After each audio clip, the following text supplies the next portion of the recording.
Now, this is a book I've been waiting for a very long time. And although you can't see it, hold on a moment. There it is, top left or right to you. I forget which way around this goes. But Bury Our Bones in the Midnight Soil is, just get comfortable,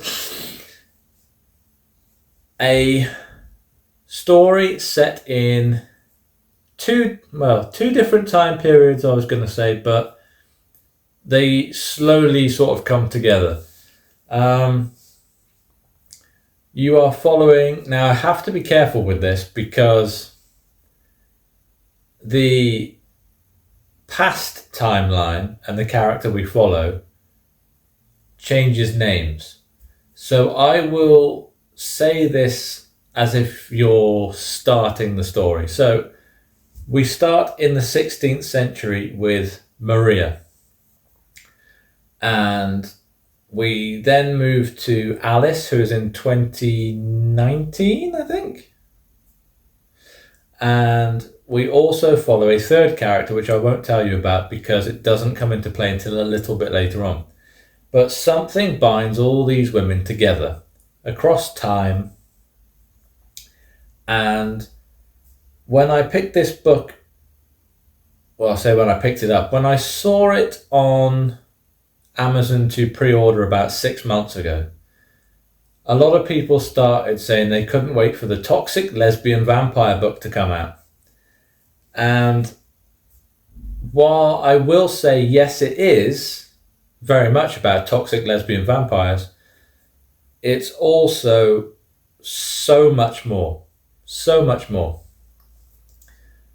It's very different. I mean, just in appearance, it's different. You look at this cover, and it's not really anything like all of the other V.E. Schwab covers that we've seen. They're usually white or red, or, it's very different. The amount of trauma in this book varies. It's quite intense with Maria's POV, but the more she develops, the more it sort of switches around to the point where she becomes the problem rather than... It's really difficult to describe without giving spoilers because it's such a new book. I don't want to go into it too deeply. What I will say is everything comes together brilliantly.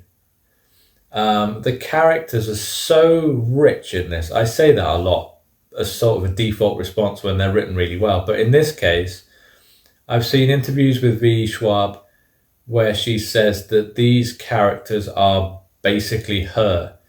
And I think it's allowed for a deeper exploration of their sort of mindset, their flaws, their fears, and it really is written outstandingly well.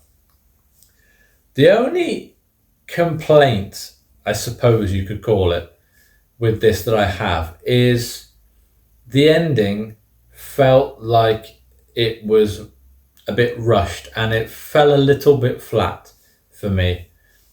I mean, you bear in mind this is a 540-ish page book. So it's a chunky boy.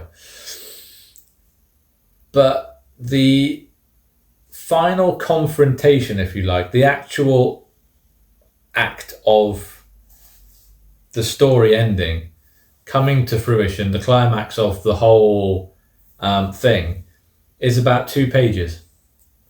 And I don't mean like the whole ending to the book. I mean like everything's leading up to this confrontation at the end, and the actual confrontation is over in a couple of pages, and it's very, very anticlimactic, in my opinion.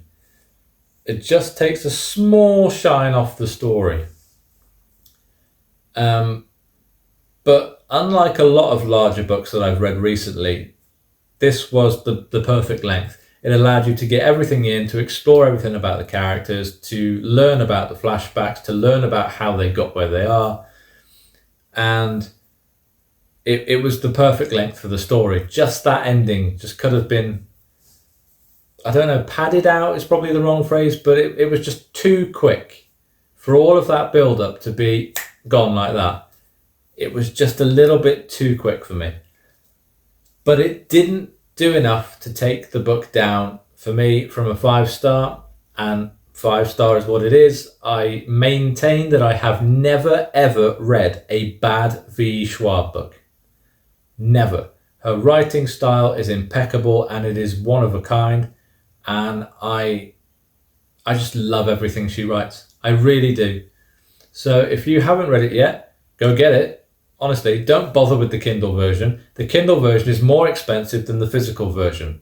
Go get the physical version and hold it in your hands and read it properly.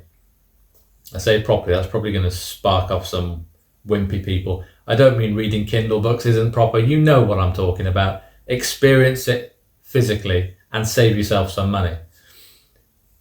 I got mine 2 days early. No, 4 days early, because Asda got the stock and decided to put it out on the Saturday, and it wasn't released until the Tuesday.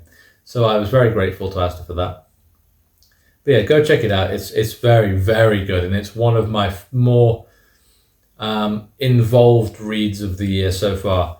One that I really didn't want to put down, and I would probably actually read it again.